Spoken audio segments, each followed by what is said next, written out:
congratulations on Valerian. Thank you. And on your T-shirt. It's in the film? Yes, of Yeah. course. I couldn't do an interview without it. Oh, some people sometimes. Oh yeah, but you know. Yeah, are you nervous tonight? Because you have the premiere tonight, right? Yeah. Mm. No, I'm not nervous because the film is made. Yeah. That's it. So, and that's my baby. And like any father in the world, don't touch my baby, otherwise I kill you. Because it's my baby. And I love it the way it is, for sure. I was just in Poland, and it was very interesting to see how many journalists sees the history of Poland in the film. Right. So, I was going to ask you. Yeah, If each country takes something different from something which is a these space. people wiped out of the surface and tried to claim who they are. For the authority to repair is something will look familiar for lots of countries. You know. It's that's true. the story of the film, Yeah. in a way. Is it, since you bring the question up, is it because you were making it 2015, 2016, we had the Brexit, as you know here, which we take, everything can be seen as a Brexit analogy. And then we had the election in France, which everyone was very worried about with Le Pen, etc., and Macron now. Do you see, when you were working, was there some political element that was feeding into your film? No, not at all, because it was made before. The script and all this was made like 3-4 years ago. So, no, what's interesting is to see how whatever, even if you make a sci-fi film with colors and fun and thing, to see how actual it is. That's amazed me, because when I watch the story of Valerian, I have the feeling to watch the news from yesterday. You know, With better clothes. yeah, yeah, and better light. When I say you're nervous, you're right, but for your baby, but also there's a lot of money riding on this one. I never nervous about that, because I never make film for that. I'm an artist. I'm making a painting. You're making a painting, and that's it. You're making. But some paintings are more expensive than other paintings. Yeah, but the price of the ticket is the same. So it doesn't change anything for the people. I know you've said they have more for their money. Yeah, you certainly do. I mean, So? it depends. If you like Angela for its black and white, low budget look of Paris in the summer, then you don't get that in here. True. Very different films. True. What I mean is that when there's more money riding on something, or I don't know, you're a producer and a director, and you have many aspects. So as a director, you could be praised for your vision, but then as a producer, you could, that maybe that it doesn't make as much money as it needs to make, and people will say, well, as a business decision, it's not so good. How do you carry those two? I don't make films by business decision. No. I make films by willing. I want to see this film, and I ask a bunch of people around the world if they want to help me to do this film, and they say yes. I mean, I've spoken to you before about this, almost the idea of, and I don't mean this in an aggressive way, but taking on Hollywood, not as a battle, but trying to get Europe its own kind of style of slate of pictures. You've done action movies, space movies, animation with Arthur Les Minimoys, and you've done love stories, and you've kept that, even The Taken and Transporter and District 13, all these are in your slate, I think we called it. And if you were a Hollywood studio, you'd be looking to do a similar mix, and it's quite rare in Europe. So you must be more ambitious than just wanting to do a painting. As an artist, you have a sense of Frenchness, a sense of Europeanness. No, I think when when sometimes you're lucky and you make a film, and then suddenly there's a lot of money coming in. So what do? We do more films with it. That's it. And when there's less money, then we do less film. And it happens a few times already in the history of not only Europa, but all the studios, all of them. It's something so fragile.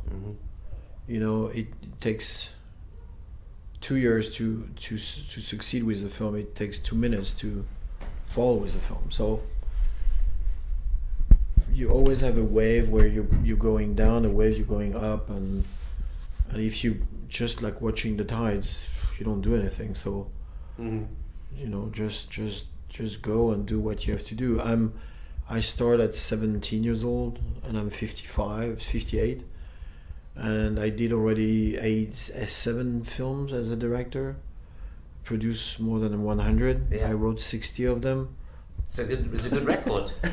No, it means that that's my life. That's what I like, is to make films. And it interests me that you have that vision, because for me, as a European film fan, I wonder about European cinema and how it can still exist and reconfigure itself. Because I was at Cannes this year, there was a big debate about Netflix, the streaming companies, the new threat to cinema, and here you are making a big, film that you should see in the cinema is 3D. It's how have you looked at that and then decided to make which I like. It's funny, it's kind of fun sense of old space, but the new generation coming to these films, you have Cara Delevingne, who is very popular, and Rihanna, of course.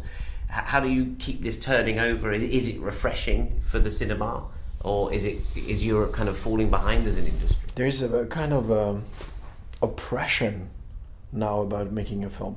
No one bother you when you're writing a book or a painting, but God, when you make a film, you feel the pressure from everyone, the money, the studio, the thing, and you have to try to escape that, because if you don't, we all gonna make the same product over and over and over and over. Is French cinema in a good space now? You operate kind of on your own in that area. You make more genre pieces than some French cinema that we see, certainly here in the UK. And the UK cinema is also having trouble at the moment. I see 2 industries which I love and which I know well, but I see them struggling to come to terms with the future. Struggling but vivid. Yeah. Like everybody is looking to us. They're looking at the English cinema, they're looking at the French film. They know everything is not perfect and things, but they know the field brings certain type of flowers that you don't see anywhere else. So it's important that we're still alive, and it's important that our 2 governments help their cinematography, even if they don't help me, but that's okay, that's fine. Yeah, they don't. They help the other. And it's important. It's really important. Just to bring this back to what I think is being hailed as the biggest European production ever made, which is a nice record to have. For me, it's about the film. Mm-hmm. It's really about the film. It's what I want is a couple of people getting out of the theater and say, "Whoa, I forgot everything for 2 hours." Mm-hmm. That's what I'm looking for. People will remember The Fifth Element, obviously very fondly, because it's 20 years. But you also, because the UK has always been very fond of The Fifth Element. I think at the start maybe not, but now it is everyone's favourite sci-fi film, and you made it here. No one was fan at the beginning, except friends. Yeah. So we come to like this film very much. Good. I think and even when I said people I'm going to interview Luc Besson, like, oh, I love The Fifth Element. And I like Subway and The Big Blue, but they're too old to. It's funny that most of these people who love The Fifth Element or Léon or Big Blue, most of them, they have not seen it on the big screen. They discover it on video. Mm-hmm. Last week they have this festival in LA called Cinespia, mm-hmm. and there's 8,000 people on the open air on a giant screen, and they show The Fifth Element, and they invite me to present the film, and the people were crazy. And it's funny because I've never seen this craziness at the beginning. Yeah. Now they know the characters by heart, they know everything by heart, so it was funny. 10 years ago I interviewed you, and you said you were retiring, you'd had enough. That's clearly did not happen. I think it's been 10 years since I've seen you, but you're back, and you're still here. Yeah, never believe a director. They're so Ken Loach said the same as well. He said he was going to retire, and then he won the Palme d'Or. So I think it's healthy. It's healthy to once in a while to say that we don't need it to be alive.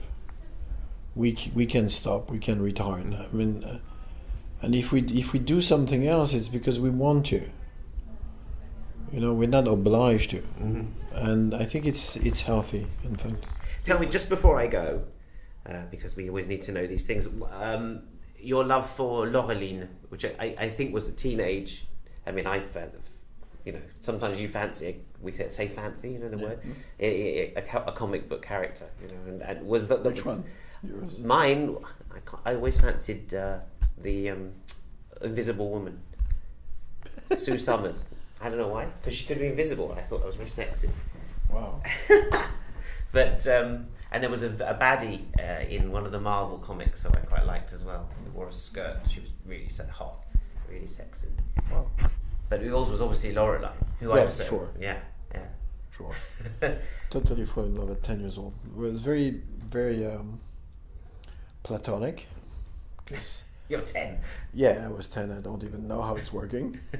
But I feel so much love, and I love her because she was on one hand very feminine, very sexy, very charming, and fragile, and on the other hand she can kicks alien butts, and she's also can give lesson to Valerian and say, okay, stop, that's it, that's enough. We do like this and like this now. She's she can be in charge, so it was kind of like perfect woman at the time. And you chose Cara as well. Yeah, and I've seen a lot of actresses for the part, and Cara was far the best. And when I tested her, she gives everything. She was really the first quality for me. It's are you listening? And because you're an interpret, so to interpret, you need to listen.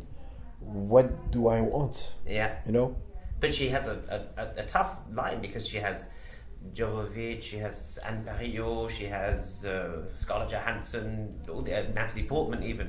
There are lots of Luc Besson heroines, I suppose. Yeah, I don't know if they are mine, but no, but she's for me definitely at the level, and her capacity of playing is endless. She's really good. She deserves to be in the list if you want.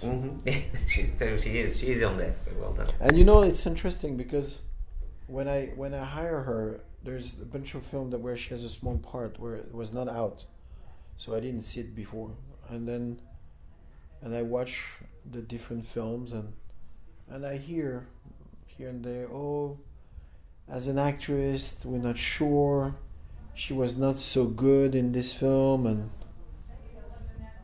it's funny because for me, if you think a Ferrari doesn't go fast enough, don't blame the Ferrari. Blame the driver. And she's a Ferrari. And it's just your ability to push and take what you want from her, because honestly, she can play anything. Yeah, I think so too. I loved her in Michael Winterbottom's film.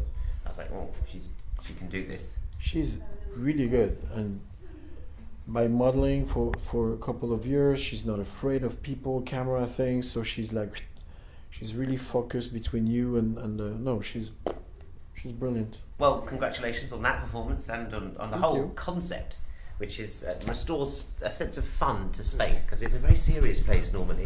It's all dark. Like, shit, The heroes is always wondering if he should do it or not, and it's raining. Yeah, and these guys are having fun. Yeah. It seems to me. Yeah. Merci beaucoup, Luc. Mais de rien. À bientôt. Et courage avec tout ça.